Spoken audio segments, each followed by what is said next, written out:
Salut les amis, je suis super content de vous retrouver aujourd'hui dans cette vidéo qui fait un peu suite à la vidéo où on a parlé un peu théorie pour la création de matériaux procéduraux.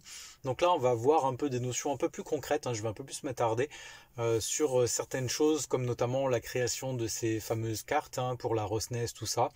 On va voir un peu tout ça et dans ce but-là, on va réaliser un matériau procédural un peu abstrait, donc dans l'idée de réaliser une carte thermique, comme on dirait en français, ou une heat map en anglais. Donc voilà, ça va être super sympa, vous allez voir. Et en plus de ça, en petit bonus à la fin, on va s'amuser à l'animer, comme vous pouvez le voir sur ces images-là. Allez, sur ce, c'est parti, je vous embarque. Alors pour commencer, on va simplement créer une UV sphère. Donc pour ça, je fais majuscule A. Dans Mesh, je vais chercher UV sphère. On va faire CTRL 2 pour appliquer deux subdivisions de surface. Et on va faire un petit clic droit Shade Smooth pour lisser tout ça. Ok, donc je vais me mettre sur Cycle ici pour avoir l'aperçu de ce qu'on fait directement avec le moteur de rendu. Ensuite, si vous voulez le même éclairage que moi, donc avec un éclairage un peu naturel, vous pouvez mettre un Sky Texture ici. Donc dans World Properties ici, vous cliquez simplement sur la pastille jaune ici, vous allez chercher un Sky Texture et si vous voulez, vous pouvez reporter les mêmes paramètres que moi. Enfin, je vais utiliser Node Wrangler, la petite extension gratuite déjà présente dans Blender. Donc pour l'activer, vous allez dans Edit Preferences, vous allez dans Get Extension si vous ne l'avez pas déjà d'activer, vous la trouvez dans la liste ici, vous cliquez sur Install et le tour est joué. Ensuite, vous allez dans Add-on et vous avez plus qu'à l'activer. Ok, donc on va simplement sélectionner notre UV sphère, on va cliquer sur New, ce qui nous crée un nouveau matériau de base. Donc pour créer quasiment n'importe quel matériau, comme je vous l'avais dit dans la précédente vidéo, et ben ça se joue quasiment toujours avec l'ajout d'une texture pour démarrer avec une forme de base. Donc là on va simplement jouer avec un noise texture.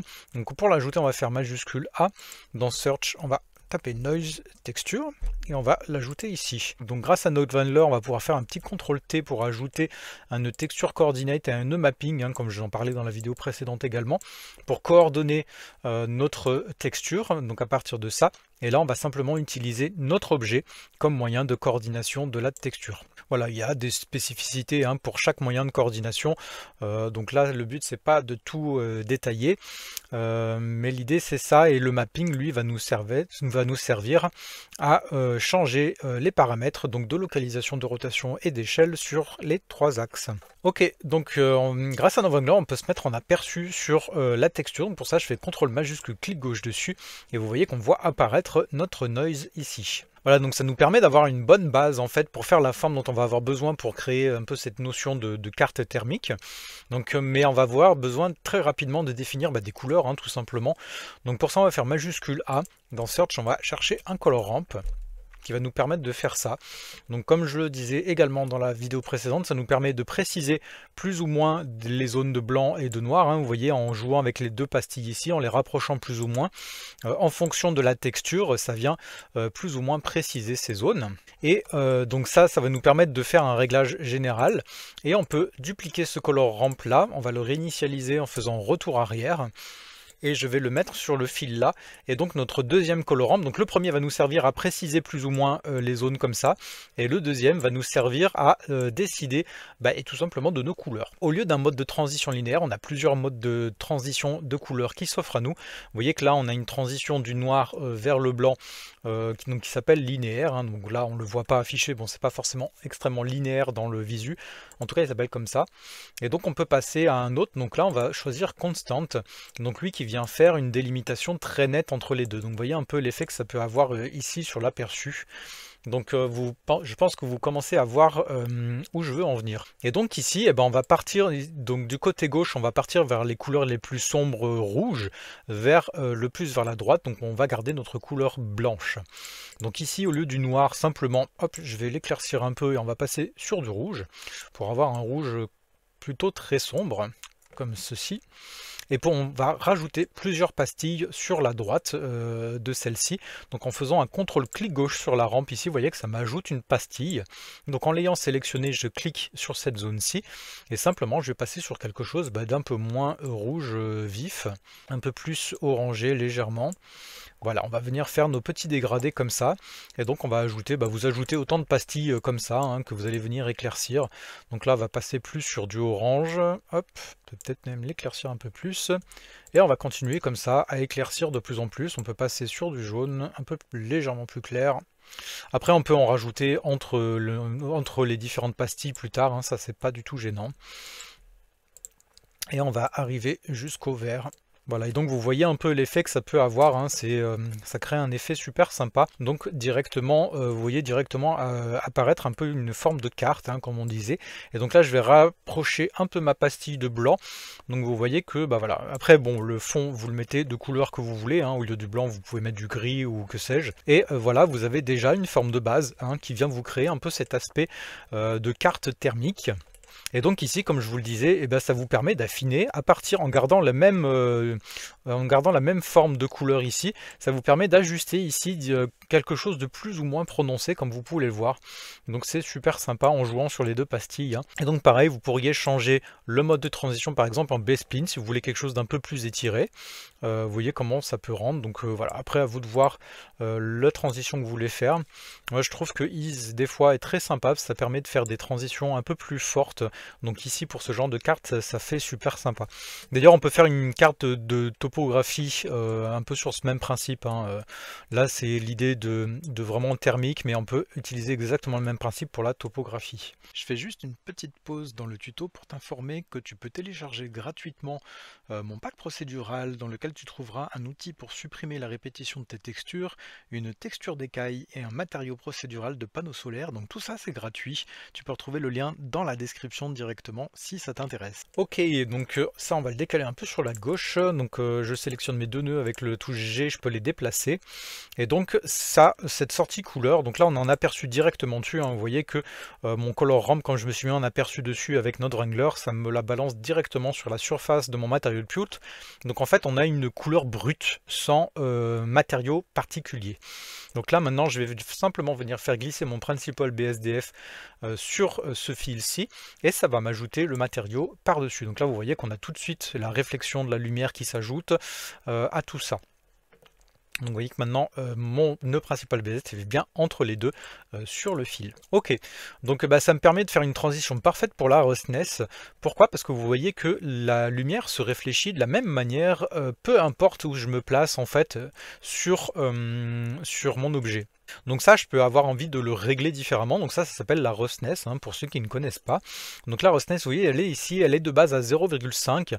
Et donc c'est une donnée un peu de base. Donc vous voyez que si je réduis la roughness, vous voyez là le point de réfraction particulier de la lumière devient de plus en plus précis. Hein. Donc ça peut aussi donner un aspect plus mouillé. Donc là c'est pas flagrant, mais ça peut donner aussi un aspect plus mouillé au matériau. Et plus je le tire vers la droite, plus ça diffuse. Vous voyez la réfraction de la lumière. Donc ici en roughness, on va pouvoir se remettre à peu près à 0,5. Et donc cette roughness, on va pouvoir, comme on l'a fait là pour définir des zones de couleur en fonction de notre texture de noise ici, on va pouvoir simplement définir des zones avec plus ou moins de roughness en fonction de notre texture également. Donc là l'idée c'est de réutiliser la même carte qu'on a ici, vous voyez, avec nos couleurs, hein, tout simplement. Donc moi je vais vouloir y repasser par contre en noir et blanc. Et donc pour ça on va réutiliser un color ramp tout simplement pour repréciser nos zones de couleur. Donc je fais majuscule A, je vais chercher un nouveau color ramp. Je le place ici, j'envoie ma couleur ici dans l'entrée de mon color ramp et j'envoie la couleur de sortie dans ma roughness. Et donc là vous voyez que ça a quand même pas mal changé l'aspect. Et vous voyez que vous voyez notre point de lumière ici, vous voyez que si je vais vers les zones les plus sombres, il disparaît quasiment, là il devient extrêmement fin ici.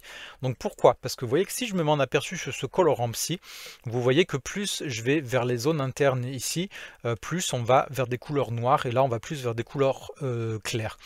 Donc je ne sais pas si vous vous rappelez également de la vidéo précédente, je vous expliquais que le noir égale une donnée de 0 et le blanc égale une donnée de 1. Donc là vous vous rappelez, la roughness on va de 0 à 1 également.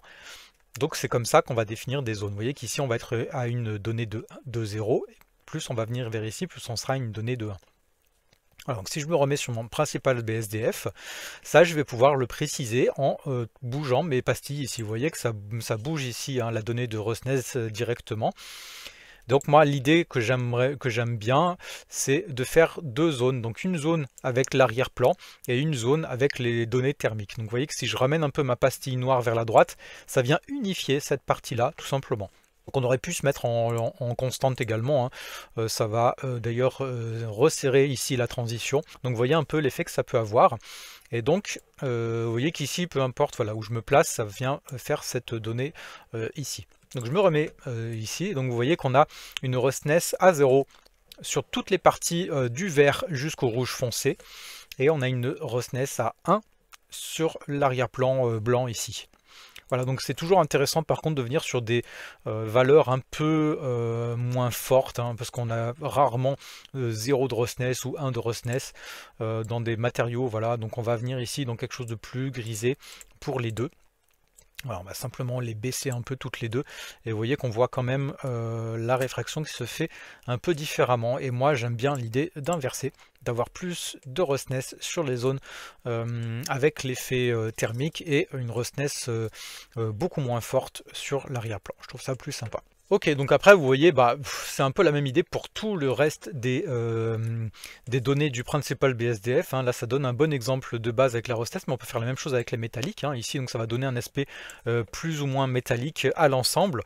Et donc ici, si je viens relier ça également à cette métallique là, eh bien vous voyez que on va avoir une donnée de métallique un peu plus forte sur les zones avec les valeurs thermiques, et on va avoir une donnée de métallique plus faible sur l'arrière-plan. Voilà, donc je peux l'enlever, donc là on peut dupliquer éventuellement. Donc je fais CTRL majuscule D pour le dupliquer, je l'amène un peu au-dessus par ici. On va le réinitialiser en faisant retour arrière, et donc là vous voyez on peut faire exactement pareil. Je tire ça vers la droite, et vous voyez comme ça on n'aura aucune métallique sur ces zones-ci et une métallique à 1 ici. Donc ça simplement je le relie dans ma métallique. Vous voyez, si je repasse ici, vous voyez bien qu'on a un arrière-plan ici totalement métallique, et toutes les zones qui sont ici avec les données thermiques, eh bien, n'ont aucune métallique. Donc voilà, vous voyez un peu l'idée, comment on crée un peu ces cartes à partir d'une texture, hein. Donc voilà pourquoi je vous disais que le point de départ, c'est à très peu de choses près toujours une texture pour donner une forme de base. Ça nous permet de définir un peu ces cartes. Voilà, enfin ce qui peut être intéressant ici dans cet exemple là, c'est de donner un peu vite fait un peu de relief, hein, faire quelque chose un peu voilà, qui n'est pas réaliste, hein, c'est pas l'idée. Et donc on va mettre un peu vite fait de relief à cette partie là. Donc pour ça je vais faire majuscule A et je vais chercher dans Sunch un nœud qui s'appelle Bump. Hop, je peux relier directement ma donnée de couleur ici à la hauteur de mon bump, et j'envoie la sortie de mon bump directement dans la normale ici, et vous voyez que ça vient créer cet effet là. Alors c'est assez franc, hein, donc vous voyez un peu l'intérêt aussi si vous voulez créer une carte un peu plus topographique. Donc là par contre vous voyez que ça va plus vers l'intérieur, donc là l'idée ce serait plus de créer un peu plus de relief, donc on peut simplement l'inverser. Et voilà un peu l'effet, c'est super sympa ce que ça peut rendre. Donc là vous voyez, pour une carte topographique c'est vraiment extrêmement sympa d'utiliser cette valeur là. Donc vous voyez par exemple pour faire, je sais pas moi, des instruments de mesure dans l'idée d'un vaisseau ou d'un avion ou que sais-je, d'un bateau, ça peut être super sympa de pouvoir créer des effets comme ça de manière procédurale. Et donc là simplement vous allez pouvoir gérer la force ici, et éventuellement en mettre un peu moins. Moi je trouvais qu'une valeur à 0,5 donnait quelque chose de très sympa, comme vous pouvez le voir. Ok pour ça. Maintenant, dans l'idée éventuellement de l'animer un petit peu, hein, ça peut être sympa. On va pouvoir passer ici, donc à partir de notre noise texture ici, vous voyez qu'on est sur un noise qui est géré de manière 3D, hein, donc sur les trois axes X, Y et Z. Et donc on peut le passer de 3D à 4D. Alors la différence se joue avec cette valeur W qui est ajoutée. Alors la valeur W, en fait, vous voyez que ça a changé un peu la forme, hein, d'ailleurs ici. En fait, la valeur W va garder tous les pré-réglages que vous aurez fait ici et simplement va les bouger de manière aléatoire, donc en gardant les mêmes valeurs. Donc vous voyez que ça permet de l'animer comme ça si vous le bougez tout simplement. Donc on va utiliser cette valeur. D'ailleurs, je vais réduire peut-être un peu l'échelle pour avoir quelque chose de plus intéressant. Voilà, on va se mettre comme ça, c'est plutôt pas mal. Et enfin, on va jumeler ça avec la localisation pour pouvoir bouger un peu, vous savez, comme ça ferait un peu avec un mouvement un peu de nuages qui bougent, mais dans une direction en fait, hein, comme on aurait ça sur des instruments météorologiques. Donc pour pouvoir jumeler ça, on va simplement déplacer un peu notre nœud texture coordinate, on va ajouter un nœud value. Donc je fais majuscule A dans search, on va chercher un value qu'on peut placer ici. Donc ce nœud est très simple, en fait ça va simplement nous permettre de définir une valeur chiffrée ici. Donc simplement cette valeur value, on va la relier à notre W ici. Voilà, comme ça, la valeur qu'on met ici, eh bien, ça va être la valeur également de notre W. Donc pour l'instant, ça ne change pas grand-chose, mais ça nous permet de la relier à autre chose. Comme ça, la valeur qu'on va définir ici va être en même temps pour notre valeur W ici et en même temps pour autre chose. Voilà, c'est un peu l'intérêt de ce value de manière générale. Et donc là, on va vouloir bouger la localisation en fait de notre texture sur un des axes qui est ici. Mais bon, le problème, comme vous voyez ici, c'est qu'on n'a qu'une seule entrée pour la localisation pour les trois axes. Donc là, simplement, on va aller chercher un nœud combine x, y, z qu'on va pouvoir venir placer ici. Et donc ce nœud, comme vous pouvez le voir, nous permet d'avoir une entrée par axe, contrairement à celle-ci où il n'y avait qu'une seule entrée pour les trois axes. Ok, donc je relie ça par exemple sur Y, on pourrait faire ça peu importe si c'est sur X ou Y. Et donc là maintenant vous voyez que si je bouge ma valeur ici, on va se mettre sur le bon axe ici, comme ça vous le verrez peut-être mieux. Là, vous voyez que notre texture en fait bouge, mais par contre la valeur W bouge trop vite en fait. Je pense que vous le voyez, on a du mal à voir la direction ça prend. Pourquoi? Parce qu'en fait la valeur W bouge très très vite. Donc pour pallier à ça, pour voir plus le déplacement sur l'axe, donc pour ça on va simplement ajouter un nœud mat. Voilà, que je viens placer sur ce fil ici, donc entre mon nœud value et ma valeur W ici, on va le passer en multiply et multiply par 0,5. Ça revient à diviser par 2, on aurait pu mettre divide et 2, ça reviendrait au même. Et là vous voyez que si je bouge ma valeur ici, ça bouge 2 fois moins vite ma valeur W ici par rapport à ma valeur X sur X ici de déplacement. Donc là on commence à y voir beaucoup plus, vous voyez le déplacement vers la droite, donc vous voyez que ça crée quelque chose d'assez sympa.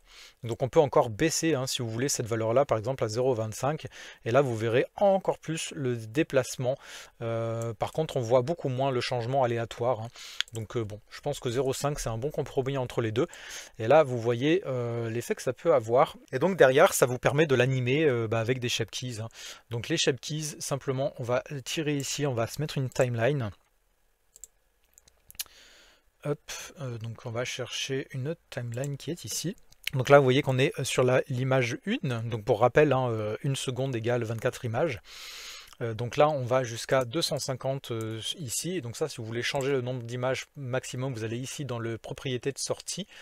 Et vous voyez, vous avez ici donc l'image, la première image c'est la frame 1 et la dernière image c'est la 250. Donc par exemple ici on peut changer, par exemple on va se mettre en 96, ça va nous faire quelque chose de 4 secondes. Et donc vous voyez que ça a bien rétréci la zone ici. Et donc ici on va se mettre sur 1, on va se mettre ici sur une valeur de 1 ici. On va mettre I sur l'espace ici, vous voyez que ça a inséré une keyframe ici, et donc une image clé, et on va se mettre ici donc sur le 96, on va se mettre par exemple à 1,5, alors ça bouge assez vite, donc c'est pour ça que je ne vais pas très fort dans les valeurs. Je remets I ici, donc vous voyez que ça m'a inséré une autre keyframe. Enfin on va ici, je vais me créer un graph editor, donc je vais ici dans le menu, je vais dans graph editor, alors ça va nous permettre de faire une simple petite manip. Donc je vais sélectionner mon nœud value et mon objet. Vous voyez que ça me montre un petit graphique ici. Et vous voyez la courbe en fait de l'animation. Alors on va pas aller très loin, mais vous voyez que vous pourriez bouger cette courbe là, de cette manière là. Donc ça va faire que l'animation va pas se passer de la même manière. Donc ça va plus ou moins adoucir le début et la fin de l'animation. Et ici on peut faire un clic droit, Interpolation Mode, et on va aller chercher linéaire. Comme ça nous fait bien une animation avec une vitesse linéaire. Donc là vous voyez que si je mets play, et bien vous voyez mon animation qui se joue en direct de manière linéaire, donc vous voyez un peu l'effet. Donc après vous pouvez mettre une value différente au début et à la fin, et ça ne va pas vous la gérer de la même manière. Ouais, j'espère vraiment que ça vous a plu. Si c'est le cas, n'hésitez pas à me laisser un pouce vers le haut, à partager, liker, commenter, ça aide vraiment par rapport à l'algorithme YouTube. Et sur ce, écoutez, je vous retrouve très rapidement pour un prochain tuto. Ciao!